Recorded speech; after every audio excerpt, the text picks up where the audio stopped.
बोलो गीता माता की जय। ओम श्री परमात्मने नमः। श्रीमद् भगवद गीता द्वितीय अध्याय 48वां श्लोक। योगस्थे कुरु कर्माणि संगम त्वक्ता धनंजय सिद्ध्य सिद्ध्यो समो भूत्वा समत्वं योग उच्यते।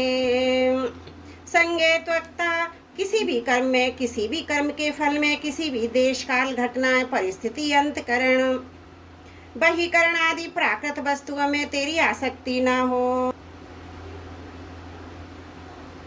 तभी तू निर्लिप्त पूर्वक कर्म कर सकता है। अर्थात तू कर्म फल आदि किसी में भी चिपक जाएगा तो निर्लिप्तता कैसे रहेगी? निर्लिप्तता रहे बिना ये कर्म मुक्तिदायक कैसे होगा? सिद्ध सिद्ध्यो समो भूत्वा, आसक्ति के त्याग का परिणाम क्या होगा? सिद्धि असिद्धि में समता हो जाएगी। कर्म का पूरा होना अथवा ना होना, सांसारिक दृष्टि से उसका फल अनुकूल होना अथवा प्रतिकूल होना, उस कर्म को करने से आदर निरादर, प्रशंसा निंदा होना, अंतकरण की शुद्धि होना या ना होना, आदि आदि जो सिद्धि और सिद्धि है उसमें सम रहना। कर्मयोगी की इतनी समता अर्थात निष्काम भाव होना चाहिए। कर्मों की पूर्ति हो जाए चाहे ना हो, फल की प्राप्ति हो चाहे ना हो, अपनी मुक्ति हो चाहे ना हो, मुझे तो केवल कर्तव्य कर्म करना है। साधक को असंगता का अनुभव ना हुआ हो, उसमें समता ना आई हुई तो उसमें उद्देश्य असंग होने का, सम होने का ही हो। जो बात उद्देश्य में आ जाती है वही अंत में सिद्ध हो जाती है। अतः साधन रूप समता से अर्थात अंतकरण की समता से साध्य रूप समता स्वतः आ जाती है।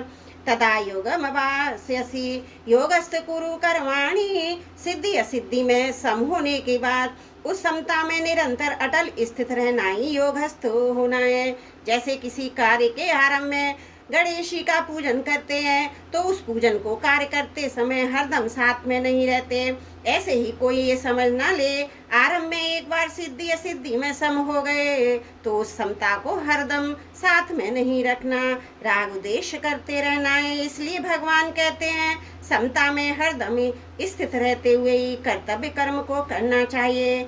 समत्वम योग उच्यते, समता ही योग है अर्थात समता परमात्मा का स्वरूप है। वह समता अंतकरण में निरंतर बनी रहनी चाहिए। और 5वें 19वें श्लोक में भगवान कहेंगे जिनका मन समता में स्थित हो गया उन लोगों ने जीवित अवस्था में ही संसार को जीत लिया, क्योंकि ब्रह्म निर्दोष और सम है, अतः उनकी स्थिति ब्रह्म में ही है।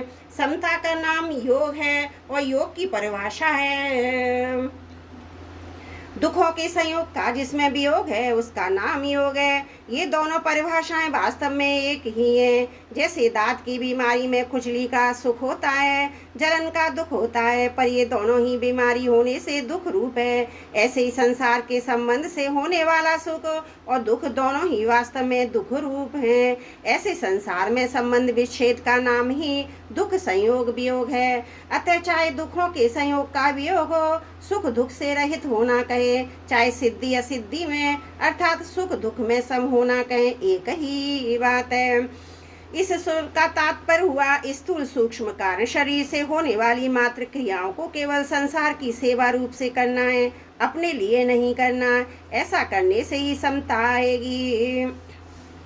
बुद्धि और समता संबंधी विशेष बात भी है। बुद्धि दो तरह की होती है, अव्यवसायित का और व्यवसायित का, जिसमें सांसारिक सुख भोग आराम मान बढ़ाई आदि प्राप्त करने का ध्येय होता है। वह बुद्धि अव्यवसायित का होती है जिसमें समता की प्राप्ति करने का, अपना कल्याण करने का ही उद्देश्य रहता है। वह बुद्धि व्यवसायित का होती है।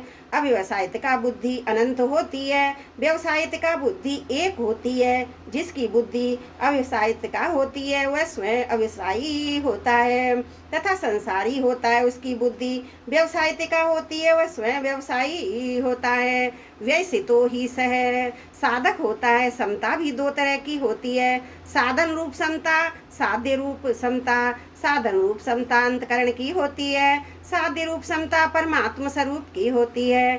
सिद्धि असिद्धि अनुकूलता प्रतिकूलता आदि में सम रहना अर्थात अंतकरण में राग द्वेष का न होना साधन रूप समता है, जिसका वर्णन गीता में अधिक हुआ है। इस साधन रूप समता से जिस स्वतः सिद्ध समता की प्राप्ति होती है वह साध्य रूप समता है, जिसका वर्णन इसी अध्याय के 53वें श्लोक में तदा योग 80 पदों से हुआ है। इन चारों भेदों को समझें। संसारी होता है, एक साधक होता है, एक साधन होता है, एक साध्य होता है। भोग भोगना, संग्रह करना, यही उसका उद्देश्य होता है। वह संसारी होता है, उसकी एक व्यवसायिका बुद्धि नहीं होती, प्रत्युत कामना रूपी शाखाओं वाली अनंत बुद्धियां होती हैं। मेरे को तो समता की प्राप्ति ही करनी है, चाहे जो हो जाए, ऐसा निश्चय करने वाले की व्यवसायिका बुद्धि होती है। ऐसा साधक जब व्यवहार क्षेत्र में आता है तब उसके सामने सिद्धि असिद्धि, लाभ हानि, अनुकूल प्रतिकूल परिस्थितियां आदि आने पर उसमें सम रहता है, राग द्वेष नहीं करता। इस साधन रूप समता से वह संसार से ऊंचा उठ जाता है। त्रुटियों के लिए क्षमा प्रार्थी हूँ। 48वां श्लोक समाप्त। वसुदेव सुतं देवं कंस चारुण्यमर्दनं देवकी परमानंदं कृष्णं वंदे जगद्गुरुम्।